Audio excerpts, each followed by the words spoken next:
Bonjour chers amis, aujourd'hui je vais vous présenter le cours de l'amébase, anciennement appelé l'amébase. Donc avant de commencer le cours, je vais faire la classification du parasite pour mieux comprendre le module du parasito. Donc ici pour les parasites, on a deux classes, soit les protozoaires, soit les helminthes. Les protozoaires sont des parasites unicellulaires. Euh, Dans les protozoaires, il y a l'absence d'hypereosinophilie et le traitement de référence c'est la métronidazole. Donc on a comme l'Entamoeba histolytica, le Giardia, Toxo, Leishmania, le Palil, Crypto et le Trichomonas vaginalis. Pour les helminthes ce sont des pluricellulaires, les helminthes ce sont des vers, tout simplement ce sont des vers. Donc ils vont suivre le cycle de œuf, larve, ver. Donc ici, on trouve souvent une hypereosinophilie et le traitement de référence, c'est albendazole. Pardon. Pour les helminthes, on a aussi deux classes, soit les plates helminthes qui sont des vers plats, soit les nématelminthes qui sont des vers ronds.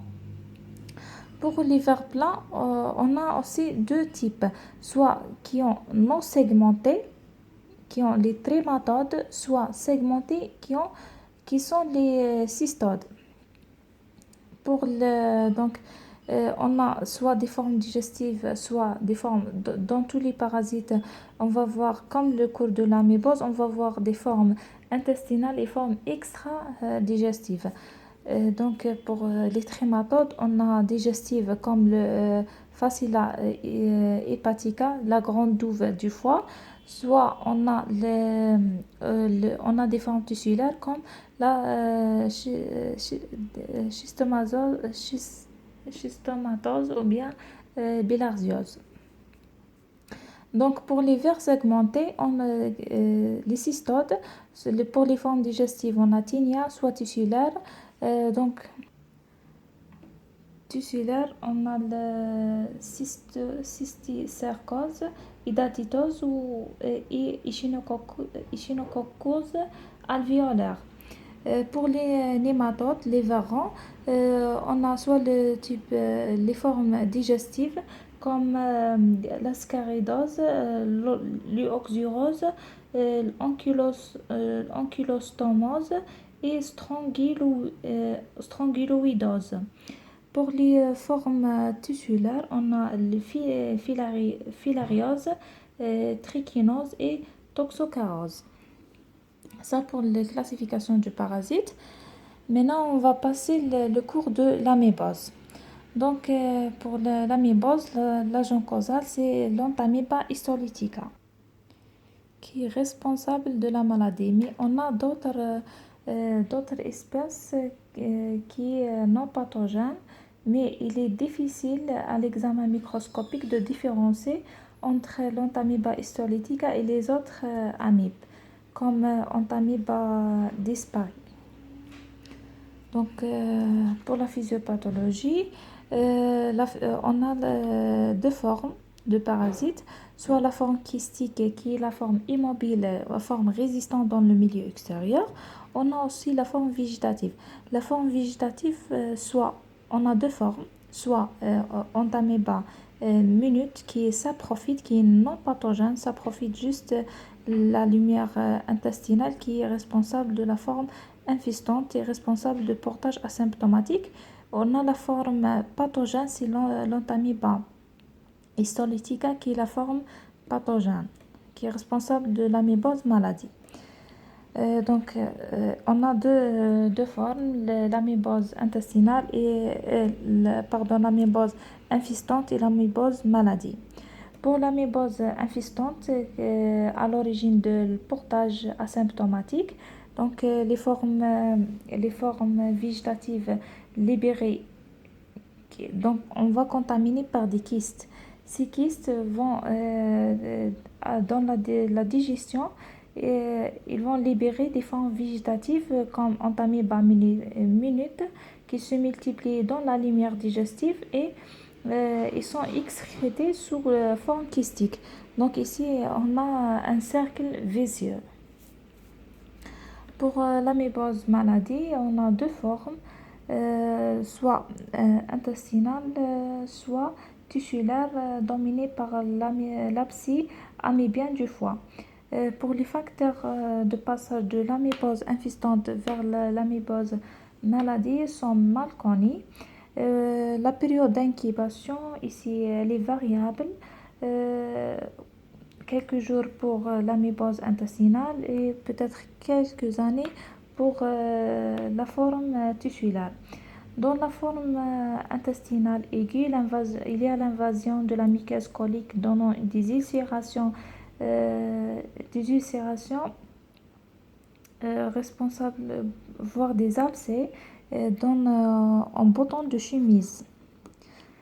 Et pour la forme tissulaire, ou bien l'amébose hépatique, c'est la plus fréquente. Ici, on a le passage des amibes dans le flux veineux portal et arrêté par le filtre hépatique induit une nécrose hépatocytaire, puis la formation d'un abcès qui peut être responsable de extension pleuropulmonaire si on a la rupture de cet abcès.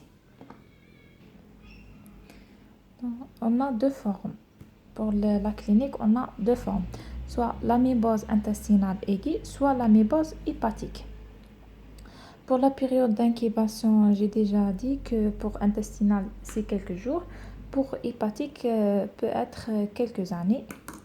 Donc, pour la clinique, dans l'amébose intestinale, on note l'absence de fièvre. C'est très important, l'absence de fièvre, parce que dans l'amébose hépatique, on a la fièvre. Ici, il n'y a pas de fièvre.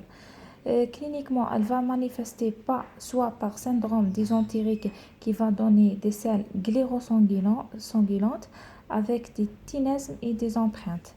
Soit elle va donner un syndrome diarrhéique qui est la forme la plus fréquente et donne des selles molles quotidiennes.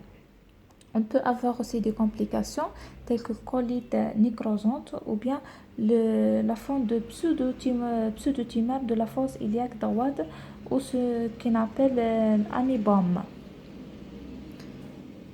Pour les examens complémentaires, le premier examen réalisé, parce que ici le parasite est dans l'intestin, dans les selles. Donc on va faire l'examen parasitologie du sel. Donc 3 examens espacés de quelques jours, acheminement rapide au laboratoire car le parasite est fragile. Donc cet examen parasitologique des selles est très peu sensible, c'est pourquoi la détection par PCR est beaucoup plus sensible. Pour la sérologie ici est rarement positive parce que ici, comme j'ai déjà dit, la forme, le parasite, elle est dans l'intestin. Donc, il n'y a pas le passage sanguin.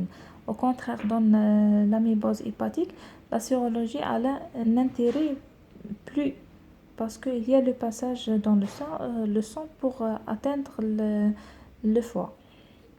On peut aussi réaliser la rectoscopie, mais non systématique. On va voir des ulcérations en coup d'angle. La biopsie, l'abcès en bouton de chemise avec présence des amibes. On peut aussi réaliser la coloscopie, mais la coloscopie beaucoup plus pour faire le diagnostic différentiel avec les Mickey. Pour le traitement, comme j'ai déjà cité à l'introduction, les protozoaires, le traitement de référence, c'est la métronidazole. Donc, on va donner la métronidazole pour une durée de 7 jours. Mais la métronidazole n'est pas efficace sur les kystes, d'où l'intérêt d'ajouter une nouvelle molécule. C'est l'amibocide de contact qui est la tiliquinol. Cette molécule va agir sur les kystes. Elle agit seulement sur la lumière intestinale. Donc, il n'y a pas l'absorption intestinale de cette molécule. Maintenant, pour l'amébose hépatique, elle va donner le syndrome de hépatalgie fébrile. Donc, ici, on note la fièvre. On a aussi une douleur de l'hypocondre droit, irradiant à l'épaule droite, parfois une toux sèche qui est due à l'irritation phrénique. on a aussi pathomygalie. Pour les examens complémentaires, ici parce qu'on a une parasitémie, il y a le passage de sang. Donc dans la FNAS, on va trouver une hyperleucocytose CRP élevée. À la radio thorax, on va voir une surélévation de la coupole droit, plus ou moins comblement de cul-de-sac costodiaphragmatique droit. L'écho hépatique, aspect d'abcès unique, souvent de grande taille, plus rarement multiple. Parfois, antidième hépatique non indispensable quand l'échographie est contributive, utile en cas d'abcès du dôme hépatique qui peut ne pas être visible à l'échographie. La sérologie d'anticorps anti-amibiens fortement positive en règle générale. Les faux négatifs possibles de la première semaine d'évolution clinique.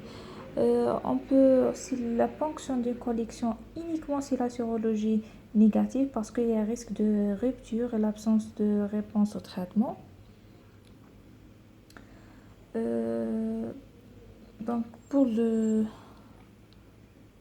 si on fait un abcès de l'amibe, on trouve le puits de couleur de chocolat avec culture bactérienne stérile. Mais il n'y a pas d'amibe visible à l'examen direct du liquide de ponction. La PCR sur le liquide de ponction est positive et confirme le diagnostic. Pour le traitement, on va donner la métronidazole pendant 7 jours. Et on ajoute aussi la télékinine pour éviter les rechutes. On peut indiquer la ponction d'abcès pour le but d'évacuer un abcès s'il est très volumineux de 10 cm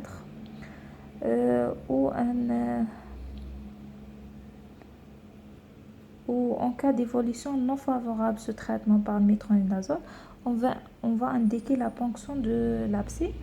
Pour l'évolution de ce traitement, donc la fièvre et la douleur régressent en moins 3 jours, tests rapides de CRP, l'échographie se normalise de façon plus lente et ne pas donc être contrôlée sauf s'il y a d'évolution clinique défavorable. L'image cicatricielle peut persister et les rechutes sont rares. Pour la prévention, donc les parasitoses digestives sont essentiellement liées au périphérique, donc transmission féco-orale. Donc la prévention repose sur un renforcement des mesures d'hygiène individuelles et collectives et aucun vaccin n'est disponible. Et merci.